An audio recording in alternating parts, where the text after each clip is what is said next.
Hey guys, it's Hunter. Welcome back to another video. And today we need to talk about something very important, or rather someone. She exploded onto the scene over 15 years ago. She's since become a dominant cultural force with a globally recognized brand. Her fans worship her with cult-like reverence, and that influence makes her a key figure in shaping not only the music world, but contemporary society as we know it today. I'm talking, of course, about HATSUNE MIKU, obviously. Who else? And ESP Japan have just dropped her newest signature model, the ESP Stream Miku Custom V2, the latest of now 7 collaborations. Now, if you're not familiar with HATSUNE Miku, you might be confused as f right now. And I feel ya. Like, maybe you've only seen the pedal, and yeah, that was funny as hell. It doesn't track particularly well, so things like... That was... But how would that justify an anime character being on the same ESP artist roster as Metallica, as Slayer, as Lamb of God, Bodin, Mastodon, Rammstein, Death Angel, Goat Whore, and then there's Miku? Make it make sense. Well, firstly, she's actually not an anime character. Or at least not yet. Miku's origin story is as the mascot of a Vocaloid software bank. And secondly, somehow she's transcended from mascot character to legit worldwide pop idol sensation. Like, I don't even know how else to describe it. HATSUNE Miku is legitimately one of the largest stars in Asia. And so I'm a little embarrassed I'm just finding that out. I mean, look at this. That is a real fan base of real people showing up to see a holographic projection of Miku fronting a band of real people. And it seems like her cultural presence is ubiquitous. She's done official collaborations and appearances in Pokemon, Monster Hunter, Powerpuff Girls, Yakuza, Hello Kitty, Magic the Gathering. She's promoted everyone from Domino's Pizza to the Red Cross. She's got her own series of rhythm games, her own manga, a fitness boxing game, and an upcoming anime film called The Broken World and the Miku Who Can't Sing. There's a HATSUNE Miku GT racing project. I mean, I could go on, but I think you get the point. Miku is everywhere. Japan, you're wild. Never change. But so, bringing it back to guitars, we should talk about this ESP Miku collaboration, not just because it's super random and interesting, not just because the guitars look awesome, but also because it's a great illustration of how Japan's got this entirely separate, expansive guitar universe you just don't hear too much about in the US apart from lawsuit guitars, and it's so worth exploring. So many brands, unique instruments, and also there's some really valuable things we can learn from Japanese guitar culture. So smack a like on the video if you're going to enjoy it. That massively helps appease the algorithm overlords and helps the channel out more than you might realize. And let's break down the timeline of official ESP artist HATSUNE Miku's signature guitars. Starting from the beginning, Miku joined ESP's artist roster in 2020 on her birthday, August 31st. A couple of months later, they announced her first signature, and they took this seriously. This was not just a cheap cash-in. The Stream Miku Custom was a proper ESP original model made at the Tokyo Custom Shop, the highest tier and the highest price guitars that ESP Japan makes. Based on ESP's Stream shape, which they currently only use outside of Japan on John Campbell from Lamb of God's bass, ash body, maple set-through neck, hard Jescar frets on a rosewood fingerboard, carbon nut, lumen lays, Goto locking tuners, Goto Wilkinson trem, Seymour Duncan jazz in the neck, and a 59 custom hybrid in the bridge. It combines one coil from the tried and true 59 with one coil from a Duncan custom, Ola's favorite, and to be honest, I had never even heard of a 59 custom hybrid before I saw it in Miku's signature guitar, but that just goes to show how detail-oriented about her tone Miku is. But like, actually, this is not a carnival guitar. This is a legit super high-end instrument, and with unique specs too. The body is half a centimeter thicker than any other Stream guitars in the lineup, and the only one with a 4-control layout. It would be so much easier and more efficient to just do what other guitar brands do and reskin something they already make, but ESP is built different. They've gone the extra mile to make intentional changes that set this guitar apart outside of just aesthetics. And I'm not even gonna lie, I don't care whose signature this may or may not be, that high contrast visual theme separated by the curves and bevels of the Stream body and the pink ESP logo, just amazing. And while now the theme has become very identifiable among ESP fans because of how bold and distinct it is, But like, if you're not in the know, it doesn't have a big Miku portrait slapped on the front like the Miku Korg pedal or the Miku GT car. Instead, more subtle nods and fan service Easter eggs, like Miku's silhouette on the truss rod cover, inlays inspired by the geometric pattern on Miku's sleeves, and a reference to CV01, Miku's official software name. That being said, the hard case kinda does give it away though. It's subtle, but see if you can spot it. And no idea why the stream is currently Japan only, right? Like, it's such a cool, distinctly ESP offset shape. And these things went for 700,000 yen new, which was about $6,600 at the time. That's a lot of money for a guitar, let alone a signature for a virtual idol who doesn't physically, tangibly exist. Her rabid fanbase would say that's because she's just too good for this world. And yeah, fair enough, we move. Pretty much right after that first signature, they dropped a way more accessible budget production version through Grassroots, ESP's Japan exclusive entry-level brand. The Grassroots G-Stream Miku has the same general vibe, except way more reasonably priced. Basswood body, standard Grassroots branded humbuckers they use for so many of their models across the line, generic hardware and tuners, Duracon nut, some sort of plastic, and a bolt-on 3-piece maple neck. So at 10% of the price, not quite as impressive spec-wise as the $6,000 version. Go figure. That visual theme still looks awesome though. Still has the chrome pickup ring, still has the rosewood fingerboard, not Rosacer or Laurel or any of the other common budget guitar rosewood alternatives. And bolt-on guitars are cheaper to produce than set neck guitars. There's less time required, there's less wastage, and also it just feels different to a set neck. Gives this guitar its own vibe, and thankfully they're still in production. You can still buy these in Japan, and I'm not gonna lie, it is super tempting as a fun, unusual mod platform. I'm trying to clear my mod backlog first, but I'm being tested. There have been some very enticing listings on Japanese guitar sites, and at this point you might be like, Hunter, why are we ogling these Japan exclusive guitars if you can't even get them anywhere else? Japan's far. If you don't already live in Japan, what's the point of getting hyped up? Well, here's the thing. It's actually way easier to get Japan exclusive guitars than you might think, and it's especially effortless and stress-free through a Japan-based shopping proxy service like Zen Market, who I'm proud to say have sponsored today's video. Think of them like a trusted friend in the local area who actually understands guitars. Basically, you just find what you want, send them the listing, and you're good. Zen Market handles everything else from there. You don't need to know Japanese, you can speak to them in English or one of 18 other languages, whichever you prefer. They buy the guitar in Japan on your behalf, inspect it to make sure there's no damage and that everything is accounted for, professionally pack it up, and ship it straight to your door. It is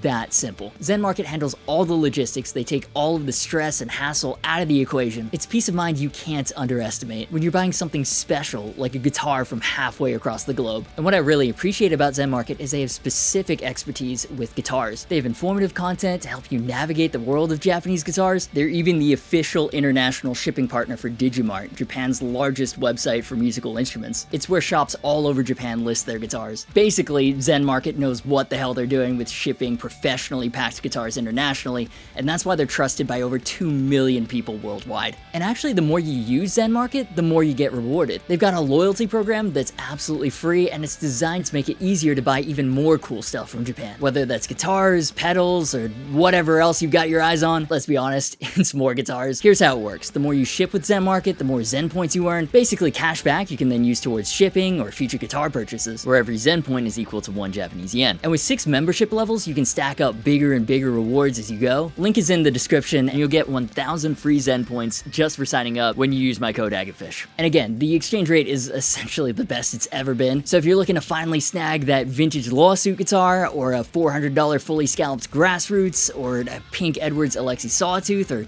all of the above, now's the perfect time, and let Zen Market handle all the hard work for you. And don't forget to join the loyalty program to start leveling up and get the absolute best deals on guitars from Japan. And while you're figuring out how to treat yourself with your newfound power of Zen Market, let's talk more about Hatsune Miku's guitars. Here's where things start to get crazy though, because alongside the Grassroots Electric, they also dropped an affordable Grassroots Miku Acoustic, because why not? This is another one that's still in production, and it's the most affordable ESP Miku guitar. I'll be real, I can't tell whether this is sick or it looks like a toy or both. Like, it's an acoustic take on that same awesome visual theme as the ESP custom shop version. It's also a thin body acoustic they've made play like an electric. Love that. But then they've added this cheesy pick-shaped sound hole. I was wondering if this was a guitar. Glad they made it more guitar themed to clear up any confusion. But yeah, a stream-shaped acoustic? That's really cool. It's different, and you know people are gonna pick it up either just because it's Miku or because it looks so much more fun than a normal acoustic. I'm positive a lot of people who have bought these are people who are picking up the guitar for the very first time. Just great gateway drugs for bringing in new players. And that point of bringing more people into the fold of guitar culture, we'll talk more about that in just a minute.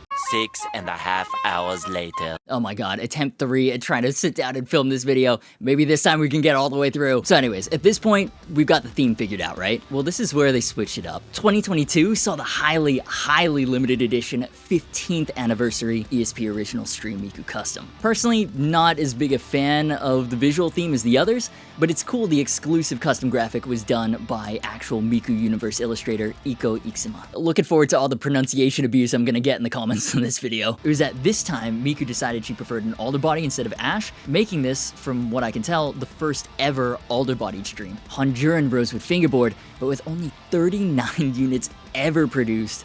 My god, if you thought the first ESP Miku stream was expensive, this thing went for 990,000 yen after tax, which at the time was about 7,400 red-blooded American dollars. But you did get a collection of exclusive case candy, and speaking of the case, this is even less subtle than the previous one. See if you can spot it. So while that's outrageously expensive, one's recently sold on Reverb for $14,000 before tax. The power of Hatsune Miku, man. Researching this video, not even gonna lie, I may have been slightly Miku pilled. Not quite at the point where I'm down to drop 14 grand on a Miku guitar, but I have been seriously eyeing this next one. In 2023, they dropped the limited Snow Edition stream through Edwards, ESP Japan's exclusive high-spec production import line. For context, it sits above Grassroots and below Navigator and ESP Original. New visual theme inspired by Miku's outfit for Snow Miku, an annual festival held in Miku's parent company's home island of Hokkaido. This is wild. How can you not love how fun this concept is? For specs, the Snow Edition has the same alder body as the 15th anniversary version, then the high-end hardware, the Goto Wilkinson trem and Goto locking tuners, then in the Perloid pickguard, we've got an HSS Seymour Duncan combo,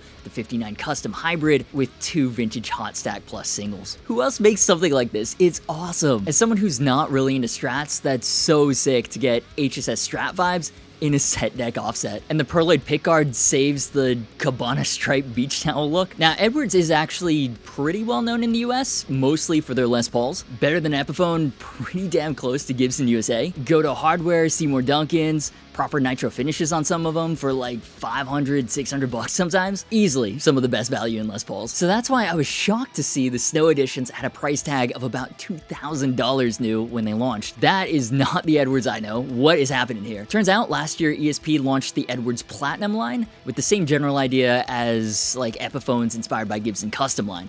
The idea is it's a premium tier production series at about the same quality level as the Made in Japan E2s, but while E2s are sold worldwide, Edwards Platinum stays Japan exclusive. Some Edwards Platinum guitars are even made in Japan. Not this one, which is kind of a bummer, and because Edwards Platinum is supposedly higher end than normal Edwards, it's also priced accordingly. But still, I mean, everything about it is just so cool, pun most definitely intended, and the idea of a set neck, non-strat HSS guitar, like just yes. Yes, dude. Then this next one, by far, is the craziest one. I love how ESP encourages their master builders to show off, and that's exactly what this is. Based on Miku's 16th anniversary Wings of Creation theme, this is just a pure celebration of artistry on multiple levels. All the intricate details, the inclusion of all these artistic tools, not only does it channel the Wings of Creation aesthetic, it's also supposed to be a tribute to all the artists that have collectively brought Miku to life in the physical world. And the more you look at this, the more you see carved into the wood that resembles like this otherworldly marble statue from the fantasy realm. I cannot even begin to imagine how many hours and how much effort went into the planning and execution, taking this guitar from 2D concept to 3D reality, and then they've slapped EMGs into the $16,000 guitar, straight to the gulag. And finally, there's the guitar that drew me into this whole rabbit hole, and the reason you're at the receiving end of this info dump. Earlier this year, the ESP Original Miku Stream Custom V2 was announced. Same bold visual theme as the original, but now with Miku's preferred alder body, and also very subtle visual changes, an inverse color truss rod cover, and exclusive graphic tone knobs. The price, 770,000 yen. I'll be honest, before diving into this micro niche, or macro niche, I don't know, she's huge, of Hatsune Miku signature ESP guitars, I only knew her from the pedal and was like, how on earth has there been this much demand for a second run of $5,000 Miku guitars. I had no idea how fervent the cult of Hatsune Miku was and how broad her cultural empire extended. She's in all these different areas of pop culture, some more expected than others, with Miku as the thread tying them all together. So I have to sincerely apologize to the cult of Hatsune Miku. I did not understand your game. Hopefully, if you weren't aware of her before, you've learned something too. One eternity later. Oh my god, long day. Alright, let's finish this video off. 5 o'clock in the morning, let's go. So I thought it'd be interesting, fun, and valuable to run through this because a physical signature guitar for a virtual artist is such a foreign concept in Western guitar culture. Just this signature series alone is a great example of how there's this whole separate, massive world of Japanese guitars that's worth paying attention to, that I should be paying attention to. I thought I was keeping up with ESP Japan's exclusive brands, and still miss them dropping a whole ass new Edwards Platinum line. And there are different sizes of Japanese guitars, right? Like you've got the quote-unquote lawsuit guitars. Then even non-Japanese brands have exclusive models to the region. And while Miku is an exceptional case, literally, that was a terrible joke, we move. Anyways, we're starting to get a couple in the West, but these types of unexpected, maybe even downright weird collaborations are almost normal in Japan. Fender and even Gibson have done Japan-exclusive signature guitars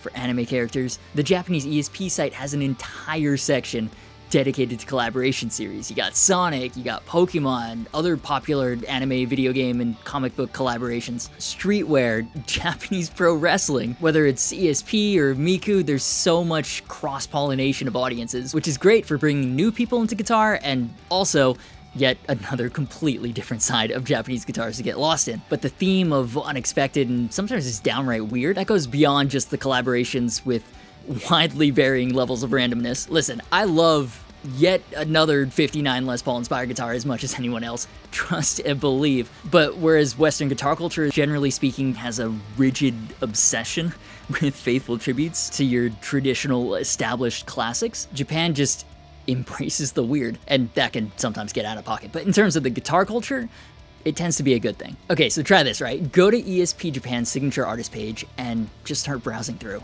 There are so many more names than on the US site. A lot of them, sadly, I don't recognize, but god damn, they have some wild and wacky signature guitars. Same thing with Fender Japan. Like, what is this? Or this? Or, oh my god, what is this? There's so much variety, experimentation, and whether it's going full send $15,000 Hatsune Miku guitar, or slapping a Trem, 2 P90s, and a Sustainiac on a fretless Les Paul, the general vibe seems to be, it'll probably work, and it'll be fun, so we should do it. It can be random as fuck, but as long as it's fun, people roll with it. Like, there's a reason with this most recent Fender Hello Kitty collection drop, Fender Japan kept their $2,000 Hello Kitty Strat to themselves. No inlays except for the bow at the 12th fret. Why does that go so fucking hard for no reason? But yeah, fair enough. A $2,000 Hello Kitty Strat is just not going to get the same reception anywhere else in the world. But yeah, those were just some of my thoughts and a lot of Miku guitar info dumping. I'm gonna stop rambling now. Here's where I'll throw it to you. What do you think of the ESP Miku guitar collection? Which is your favorite, and what do you think of Japanese guitars overall? Any and all thoughts, drop them in the comments down below. Massive shout out to my amazing patrons. Their names are up on the screen right now. Consider joining them if you want to directly support what I do. You can also join as a channel member or pick up some comfy merch. All that really helps out. As always, thank you so much for watching. You've been awesome, and I will see you for the next video.